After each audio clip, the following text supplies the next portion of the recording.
I don't have anything.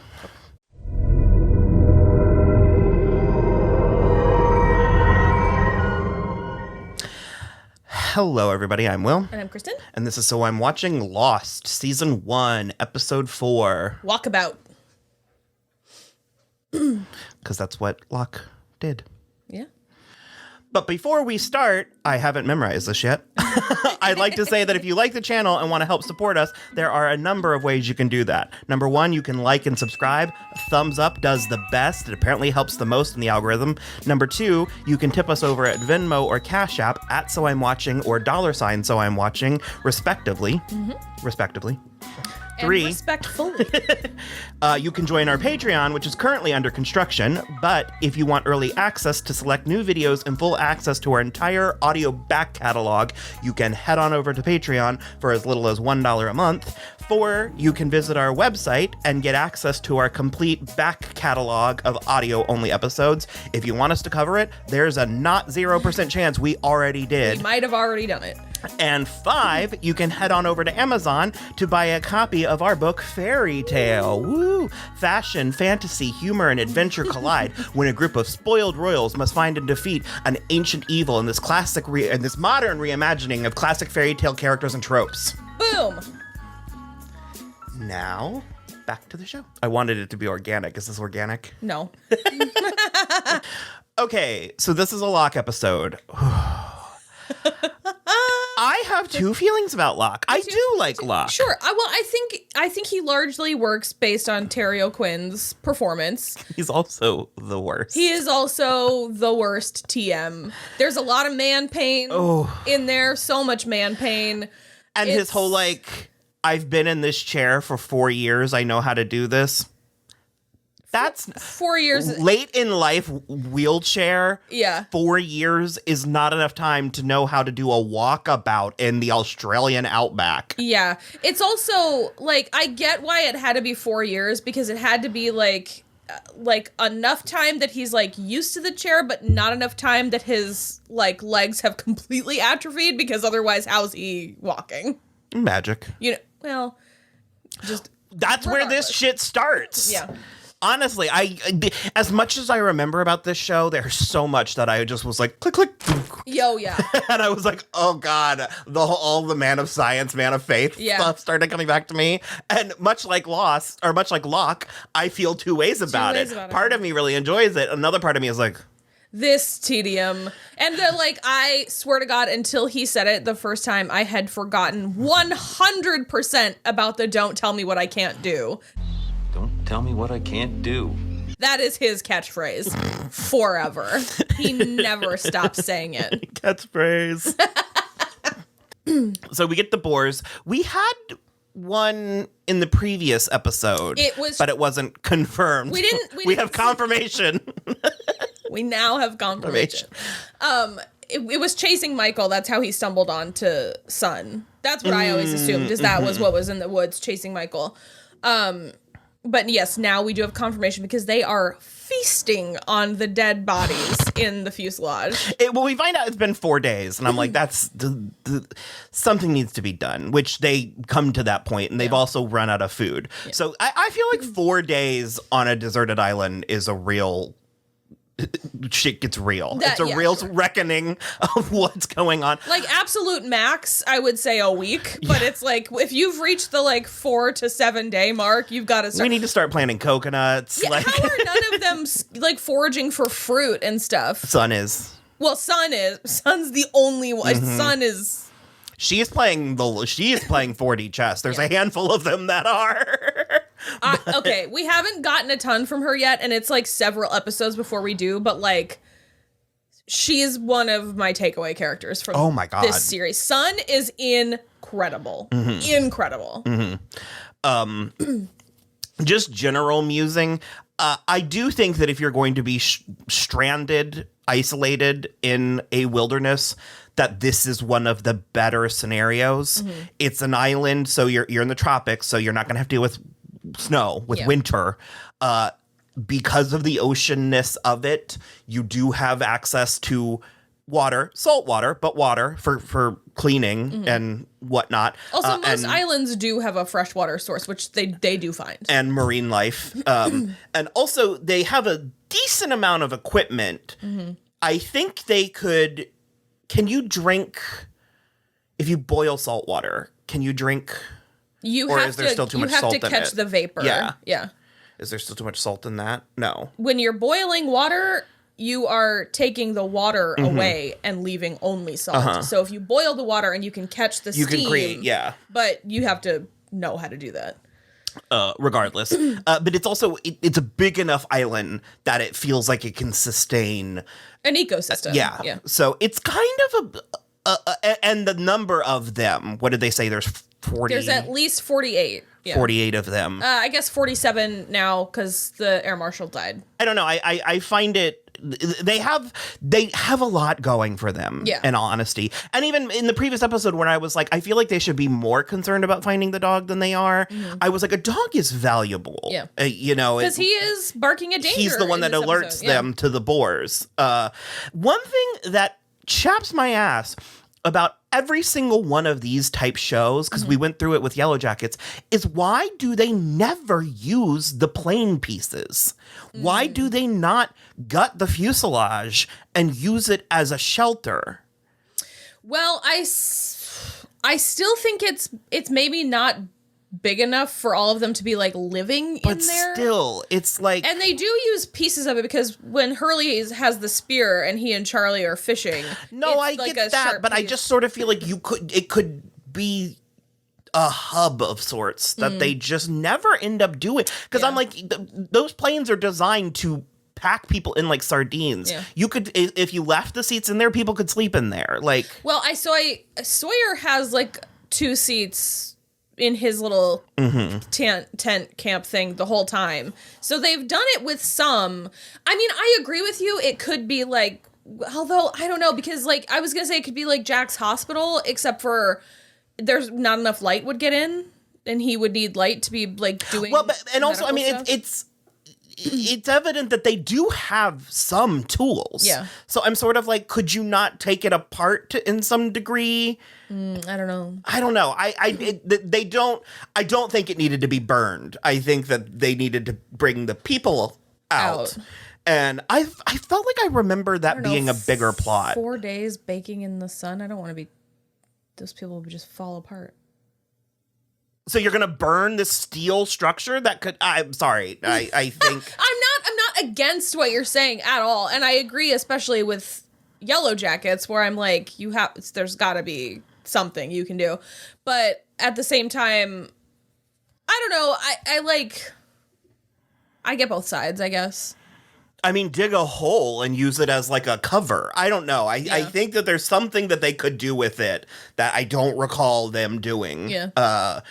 I remember the debate over what to do with the bodies being more. Does it come back or was it just... Maybe it's one of those deleted scenes. Is it? I think we might need to switch to the DVDs. Because I also was like, I thought there was a way bigger fuss about that because they're arguing about it. Because he talks about them being Muslim, that you can't bury or you can't burn. Yeah. And I think that's the same for Jewish. The body needs to be intact. Yeah. We maybe should switch to the DVDs. I'm also just like, I get that, and that is, I'm not religious at all, so it doesn't bother me, and I want to be cremated when I die, but also, like, you are in a way different scenario. Well, it's sort of like Jack's Hippocratic Oath, where it's like, once you cross certain lines, you can't uncross them. Yeah. And so it's like, at what point is it? Mm-hmm. Because if they're only going to be there for another 5 more days or 2 weeks or a month even, it's like, then fine, go ahead. Like bury them or whatever. I don't know. It's fascinating. But he is like, if nothing's going to stay buried for long on this island, would you rather that they keep getting eaten by boars? Like, that's not better. Because I do remember in the future, they end up burying at least one person. They have a little graveyard. Yeah. And I'm like, but those people are dying one at a time. It's not like potentially 100 people. That was a trans-Pacific flight. Those planes have hundreds of people on them. They're also people that they know intimately at that point, and Yes. these are hypothetical These are people, nobody, which is rude to say, but as well as evidenced by one of my my favorite plot, because I love how everybody comes to Jack and is like, "Oh, here's an issue. You need to deal with it," and he's like, "Bitch." He's like, why would I You deal with it. And it's like, I'm sorry, dude, you're the doctor. You kind of inadvertently made yourself the leader. No, I get that, but I think he also needs to inspire them to be, because it's like it's like, oh, Claire, that's a great idea. Why don't you work on that? Yeah. And we get this dream team of Claire, Boone, and Hurley. Judith Martha Wexler from Denton, Texas. I guess she was gonna catch a connecting flight. She wore corrective lenses, and she was an organ donor, or at least would have been. So great. So they're trying their best. Okay. Gold stars to each of them. I feel like also if it was just Claire and Hurley, it would be whatever, but Boone is offering absolutely nothing to the situation besides holding a torch. Judith Martha Wexler from Denton, Texas. Presumably the torch that just lit the bodies on fire. And Claire's reading their itineraries. Yeah. It's very sweet. It's very funny. It's I nice. genuinely love it. It sounds like I'm making fun of them, and I'm not. I'm making because a little it's- bit of fun. Well, it's things like that keep people from going insane. Yeah. It's like, this is just making me want to watch Wrecked Yes, also yes. because of their debate. They have... One of the girls from Wrecked is in She-Hulk. Oh, okay. they have a portable DVD player, Oh my God. and they have enough battery to watch one movie. Yeah. And the two movies they have are Selma and Dumb and Dumberer. And they all want to watch Dumb and Dumberer, but they're like, but Selma's so important. It is so funny. So funny. Locke leads a walkabout Yeah. in more ways than one. To go hunting for the boar. He brings Kate and Michael with him. Michael has no business being there. He's He just- knows that. yeah. We know that. They know that. He's doing it to like get to know Locke, who's spending so much time and I with think he's Walt. also trying to kind of impress Walt a little bit. A little, yeah. But with his fucking chinos and his blue button down, you're not getting anywhere, dude. Okay, look, I am hardly a specimen, but I feel like I could get out of the way of a charging boar. Sure.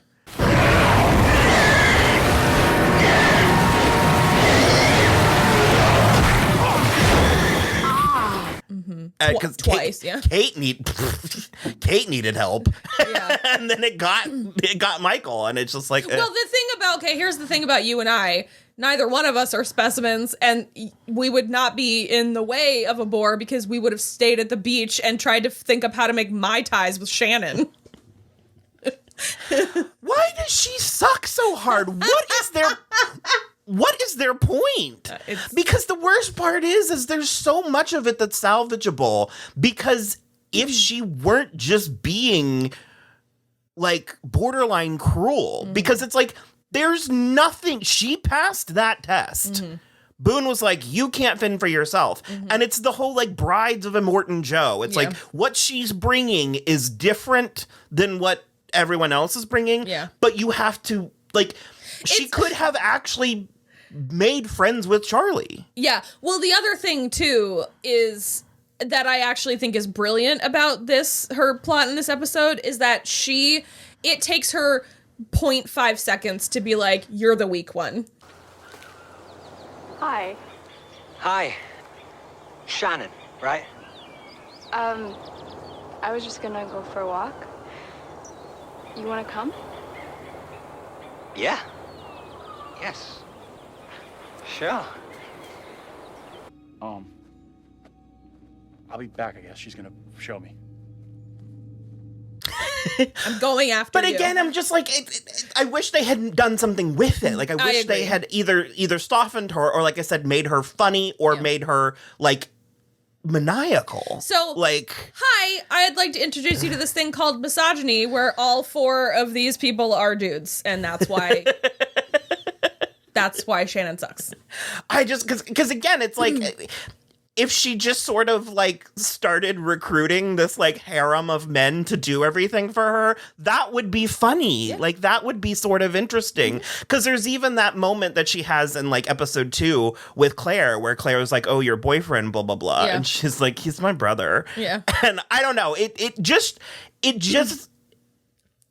needed to be different. And we're going to have this conversation in every episode. They do start, at least as I recall, they do start. The worst part is, mild spoilers, she ends up having this like unlikely romance with Saeed. It was all Naveen Andrews. Oh. He told the writers to do that. So that's how worthless they like. These fucking men. Boone is, I forgot that Boone was actually a good character and an interesting character. I was a little bit blinded by the Ian Somerhalder of it all. Brother. 2004 Ian Somerhalder. Some people are beautiful when they were young. Some people are beautiful when they age into it. And other people have never not had the sun shining on their heads. Let's call it the Helen Mirren effect. I swear. His stupid pink cheeks. And his blue eyes. I'm such a sucker for guys with light eyes and dark hair. And talk to my blonde, blue-eyed husband.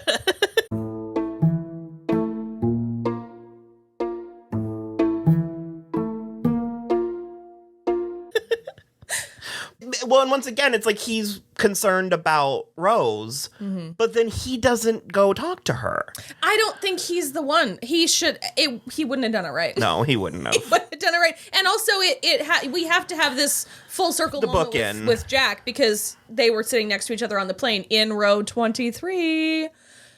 Just saying. So it's 48 people. Yes, yeah. 42. 23, 42. Okay. Yeah. Right? 48 was my magic number, so. 4, 8, 15, 16, 23, 42. Okay. Yeah. Well, 4 and then 8. Sure, yes. Shut up!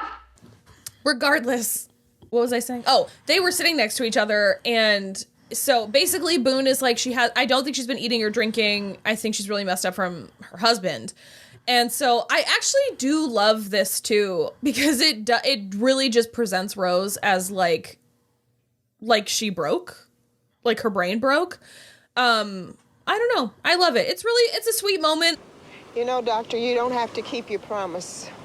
The one you made me on the plane, to keep me company until my husband got back from the restroom. I'm letting you off the hook. Well, you're not going to get rid of me that easily.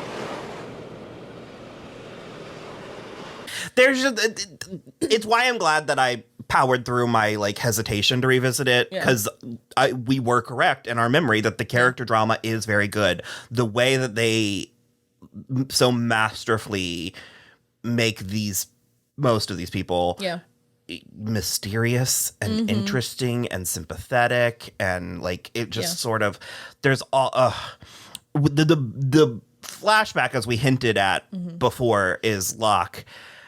I don't know what to make of this flashback. Okay. He has an absolute cocksucker of a boss. You tell Helen yet? Helen? Oh, what's this, Locke? You've actually got a woman in your life. That's none of your business. What is it with you, Locke? Why do you torture yourself? What is your life like that you have to maliciously constantly menacing on the paralyzed the older guy? handicap man, that coworker that you work with? And literally in this episode, he's like, it's my lunch hour.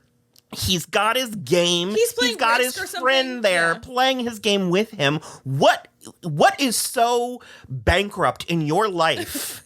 You have to just come in that and you can't let that person have that. Disgustingly eat your kudos bar and just like talk shit about how his legs don't work. But then we get some more time with Locke, and I'm like, this man's insufferable.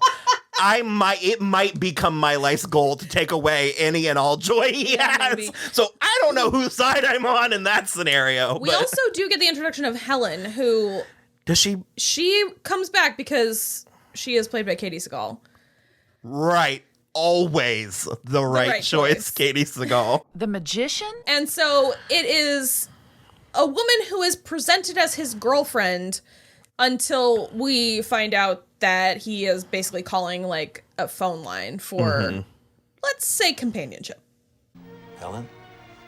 John, we've talked about this. I like you, and I've enjoyed talking with you these past few months. 8 months. I'm not allowed to meet customers.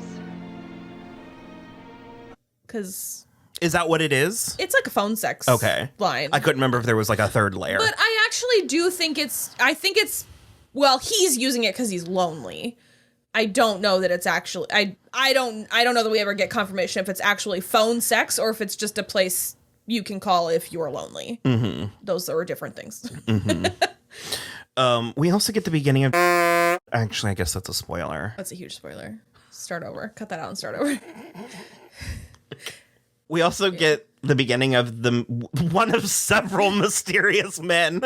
Several mysterious men in suits that roam around the island.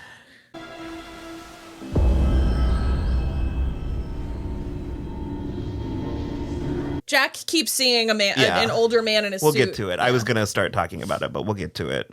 He chases him a couple times, and the second time he chases him is when Locke comes back. Which, to that point, you were like, why do they keep thinking Locke is gone? Because, like, Michael gets injured, and then Kate is also on the trip because Saeed has made, like, a transmitter-y thing. Right. That she's trying to put in, like, a thing, but the like, monster... He made an antenna for the transmitter to triangulate where the source of the distress call. Look who's a magnitude of...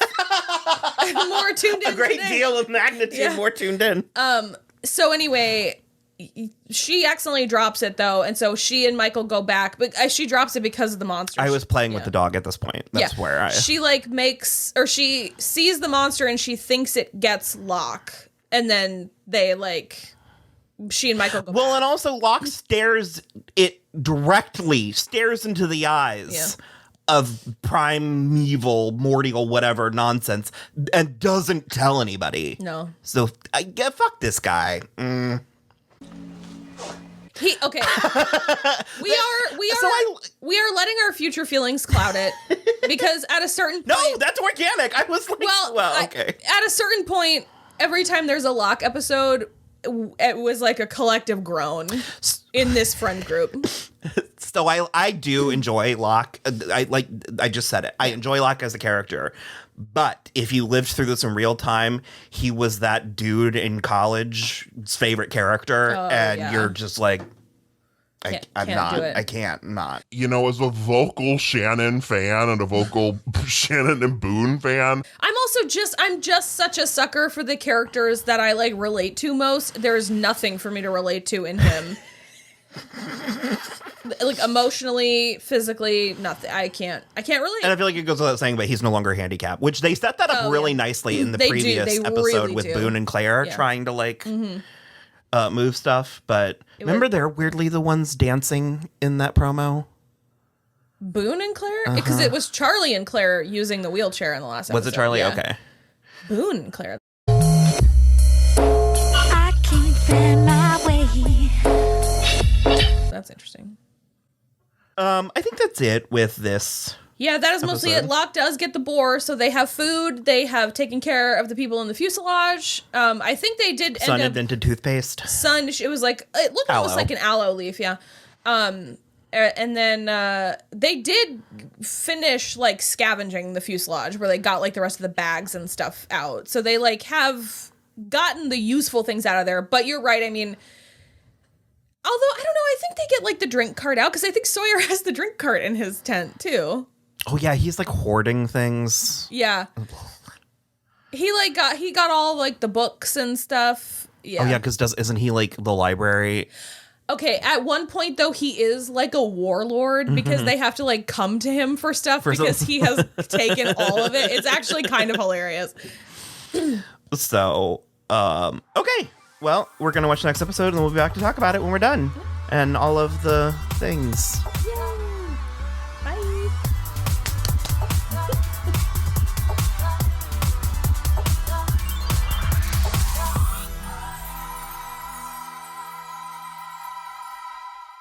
He never stops saying it. Catchphrase. I probably can't do that. I should probably cycle that out. Do you remember Derek comedy? Or no, that was Britannic. Yeah. I am still a millennial. What is it? Whispered repetition. Passionate plea. Whispered repetition.